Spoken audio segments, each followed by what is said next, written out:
These two tanks are from the Sphere's slosh experiment, which we've been working on up here. Microgravity has a lot to teach us. Take these containers. The green liquid inside is showing us how fuel swirls around in a tank while it moves through space. What we learn could help us design safer, more efficient spacecraft. At any given time, we are conducting close to 300 different experiments aboard the International Space Station. Research like this is preparing us for the future of space exploration. That's cool.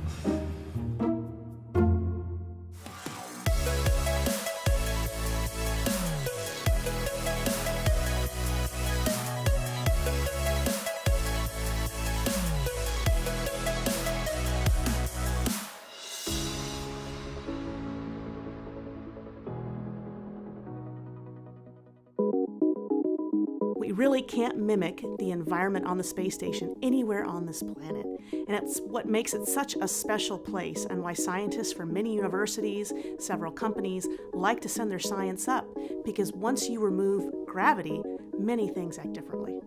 This season, we're exploring why we send science to space and what it takes to get it there. Spoiler alert, you don't have to be a rocket scientist to conduct research in microgravity. So this is our first project that is going up to the station, and our first project working with anyone involved in the space program. So it's a very exciting time for us. The transition from what am I going to do with my life in the middle of graduate school to here I am sitting in Houston getting ready for our launch. I can't hardly believe that it's actually happening. Meet Elaine, one of the co-founders of Tympanogen, a medical device startup based in Virginia. Her company is developing a gel patch that can serve as a replacement for eardrum repair surgery.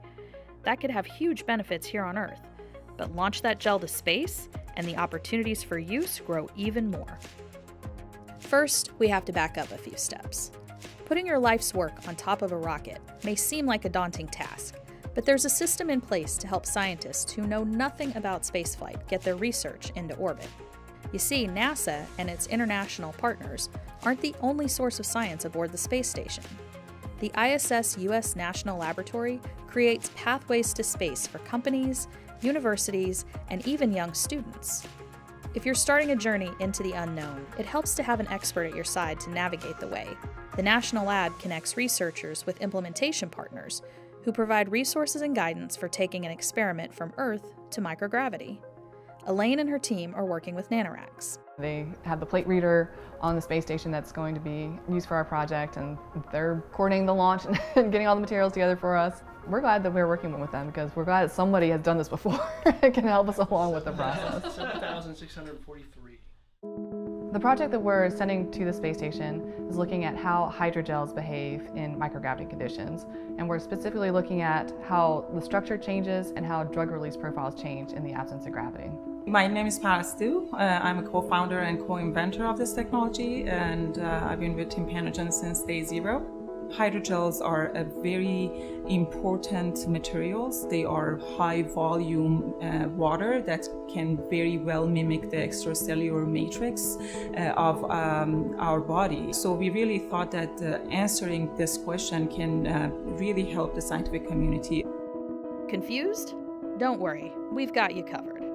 Think of hydrogels like a scoop of gelatin. Not quite a liquid, not quite a solid, definitely made up of mostly water. We can use hydrogels to cover wounds and even deliver antibiotics to promote healing. For that reason, hydrogels are being studied for use for things like wound care for soldiers on battlefields.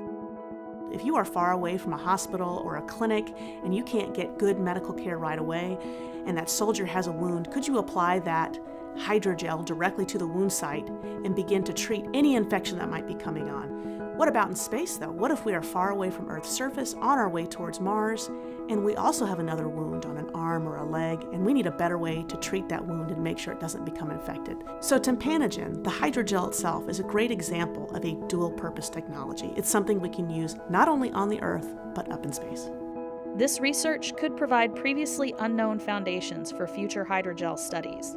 It's a great example of how microgravity can offer new insights into systems we've already explored on Earth. The data that we're collecting is so basic science that It's hard to find those sorts of projects at this stage. As a researcher, that's really exciting for us as well. And it's in space. And when it gets to space, it goes into the hands of astronauts who will run the experiment in orbit. Just like training for launch, landing, and spacewalks, crew members participate in hours of scientific training to prepare them for running many of the hundreds of experiments that are ongoing aboard the space station. Ready to go to class with an astronaut? We'll take you along. Well, a lot had changed in 11 years since he was up there. There was a new experiment, so he hadn't seen that either. They tell us, hey, this is a lot easier if you just go upside down. You're going to be in microgravity and this will work differently.